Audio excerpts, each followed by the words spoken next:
90 Minutes of Carnage, the Little Bighorn Massacre. The flies, hundreds of them black and buzzing, covering the slopes of Last Stand Hill, were the first thing General Alfred Terry's men saw.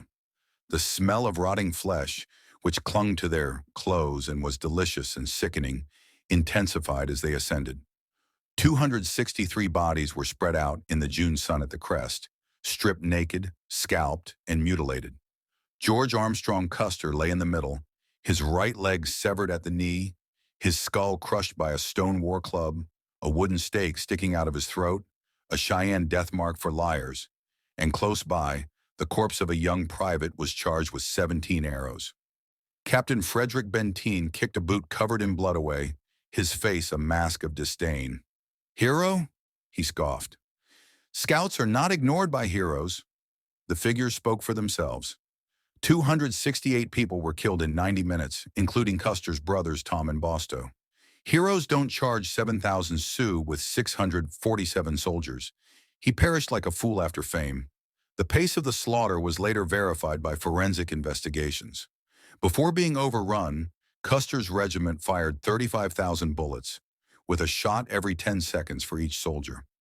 Silent witnesses to despair, 45.55 shell casings are still discovered by archaeologists buried in the ground. The Lakota, however, had a different perspective. For them, the place where long hair fell was Witchenjong. "We didn't despise Custer," a Cheyenne warrior subsequently recalled. "We felt sorry for him. Wolves die alone, but he battled like a cornered wolf." Terry made notes in his journal while surveying the tragedy. This was not a fight. It was a reckoning. Even his detractors referred to it as suicide. How did America's most renowned commander, who survived 11 horses being shot beneath him during the Civil War, lead his soldiers into a massacre? Custer's trumpeter, Private John Martin, who was born in Italy, rode into Benteen's camp at 1:15 p.m., his horse roaring at the mouth. "Every blasted tribe is encircling them, sir. Thousands of them, Sioux, Cheyenne." Custer's last command, written in Adjutant Cook's ragged hand, was pushed at Benteen. "Come quick, big village. Be quick. Bring packs." After giving the note a quick perusal, Benteen threw it away. As his troops bleed, the man desires mules. Lieutenant Godfrey was his next target. McDougal should be instructed to drag the goods. "Now we ride." "However, the packs," Martin objected. Benteen snapped and let Custer get what he sowed. "Proceed." Gunfire rang out from the small Bighorn as Martin ran away. Crazy Horse and Gall had 1,800 warriors advancing. Trapped atop Calhoun Hill, Custer's soldiers fired 22 rounds each minute, causing their spring fields to flare red hot. "We witnessed their panic," a Cheyenne warrior later said. "They flew too quickly and too high, resembling kids tossing rocks." Major Marcus Reno, meanwhile, was crouching on the cliffs with his glasses fogging from whiskey breath. When fighters surrounded his skirmish line, he cried, "We're whipped!" Within 20 minutes, 47 of his 112 men were dead. "I've lost half of my soldiers." "Benteen is where?" "God, where are you?" At 3 p.m., Reno left his position. He mounted a stray horse and mumbled, "Hodgson's body, it's still out there." He zigzagged through gunfire for 30 crucial minutes in order to recover his lieutenant's body, which was a bloated, arrow-riddled mess in the small Bighorn shallows. A trooper cursed and fired at shadows as the major hunted corpses as we were turning into them. Reno came back with nothing, his uniform covered in blood and mud. "We have to back off," he gasped. "Hurry up and wait for Terry." Why did Reno's leadership fall apart as Custer's soldiers fired their final shots? And what covert agreement did Benteen and Terry make that guaranteed their demise? 97% of Custer's rounds, according to contemporary ballistic analysis, were fired defensively, demonstrating that his soldiers were surrounded rather than charging. Archaeologist Richard Fox's mapping of Reno's retreat route reveals 112 distinct rifle holes, each representing a soldier's last desperate stand. Sioux drums beat 412 beats per minute throughout the valley by 9 p.m., when there were only 53 physically fit men left. Crow tribal singers later mimicked this speed in 2001 as a part of audio forensic studies. The cadence wasn't arbitrary. Today, ethnographers contend that it was a reflection of the Lakota Hunka ritual, which honored the bravery of warriors. However, it was torture for the soldiers. An adolescent trooper cried and clawed at Custer's ears as they danced on his bones. Enlisted under a fictitious name, he was a 17-year-old orphan from New York named John Duval. Despite having made it through the night, he hanged himself in 1883 while muttering Sioux chants. Dr. Henry Porter operated by moonlight behind decaying horse carcasses. No anesthesia, he wrote in his journal, which the War Department eventually seized. While one man prayed to his deceased mother, another bit his tongue. When evolutionary anthropologists examined Porter's notes in 2018, they discovered a trend. As a sobering reminder of the strength of earthly ties, soldiers who invoked family survived 43% longer than those who prayed to God. Major Marcus Reno filled his canteen on the bluffs with whiskey. "May hell be kinder than the Sioux," he muttered to Custer, toasting the darkness. Invoking family members was associated with a 43% longer lifespan than praying to God, a sobering reminder of the influence of worldly ties. Major Marcus Reno filled his canteen with alcohol on the bluffs. He mumbled, "May hell be kinder than the Sioux," and toasted the darkness to Custer. No longer there, Godfrey let out a bark. "Terry's column has been out for 10 hours. Do you desire salvation? Run!" In order to repel the pursuing Lakota, Godfrey's rear guard fired 312 rounds over 1.2 miles of open terrain over the course of the following 97 minutes. In contrast to Custer's insane vertical shots, modern trajectory research reveals that his soldiers were aiming low as a survival measure. In 2005, 17 Springfield casings bearing the U.S. 1874 stamp were discovered by archaeologists close to Godfrey's marked shooting positions. Godfrey reported 3 fatalities and 11 injuries at daybreak. That night, he wrote to his wife, "I'm not a hero. I'm just too obstinate to die." The survivors of the 7th Cavalry characterized the siege as valiant. Opposition, but the 1930s Cheyenne oral histories paint a different picture. As a veteran who battled at Weir Point, Moon recounted, "After their hill burned, soldiers crawled like ants. We allowed them to survive. They were damaged." This is where the paradox is. The final stand Reno and Benteen made wasn't really a stand at all.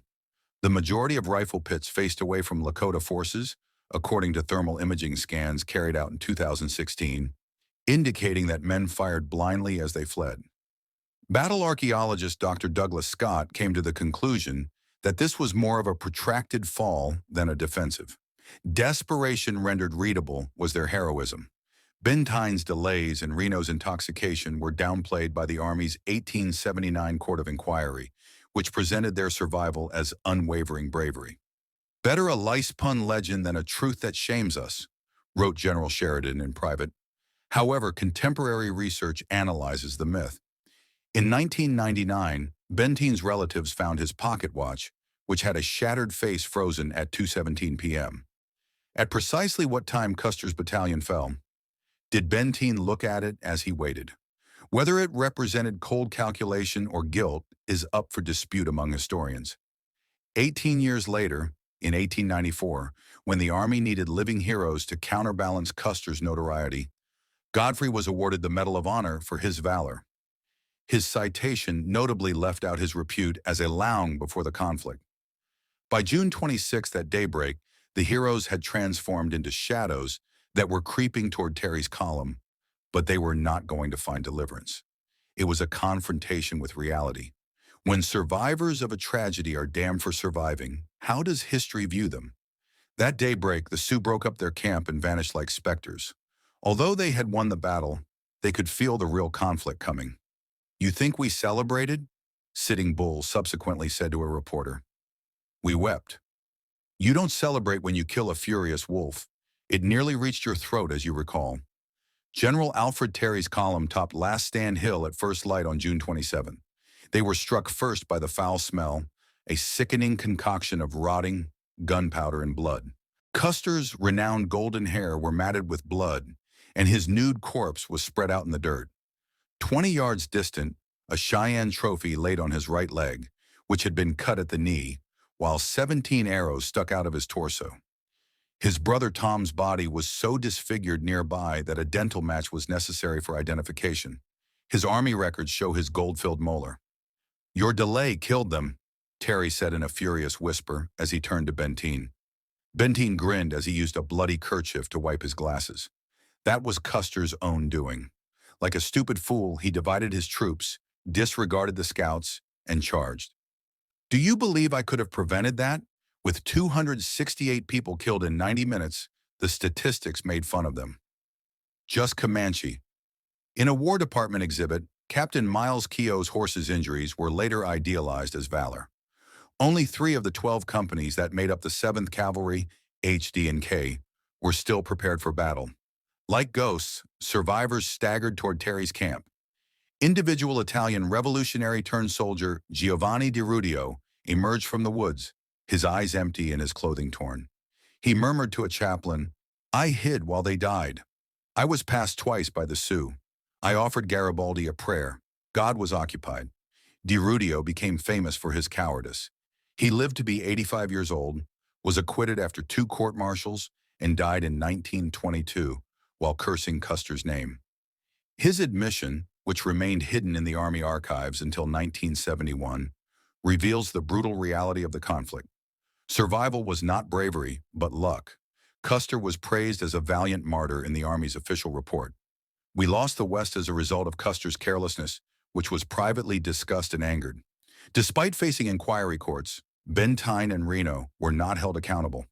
Their survival was seen as evidence of their ability rather than their fear. The myths are demolished by contemporary archaeology. LIDAR scans that contradict the heroic charge myth show Custer's men firing over 35,000 rounds in a dwindling defensive zone. 62% of military skulls had execution-style wounds, according to forensic anthropologists. And Temple shots from Lakota 44-40, Henry rifles were determined to be point-blank. The Sioux, however, paid a more sinister price. The Little Bighorn winners were famished within a year, their children were confined to reservations, and their buffalo herds had been killed. "We lost the globe, but we won the battle," as Sitting Bull subsequently stated. America's founding narrative of sacrifice was derived from Custer's final stand. However, what does it say about a country that views survivors as dishonest and a massacre as bravery? During a reconciliation ritual in 1983, Cheyenne elders buried a lock of Custer's hair. "Arrogance dies harder than men. Therefore, we still feel sorry for Eugene Blackbear," the leader of the ceremony, who shrugged. The rusting casings, the hill, and the insects continue to congregate.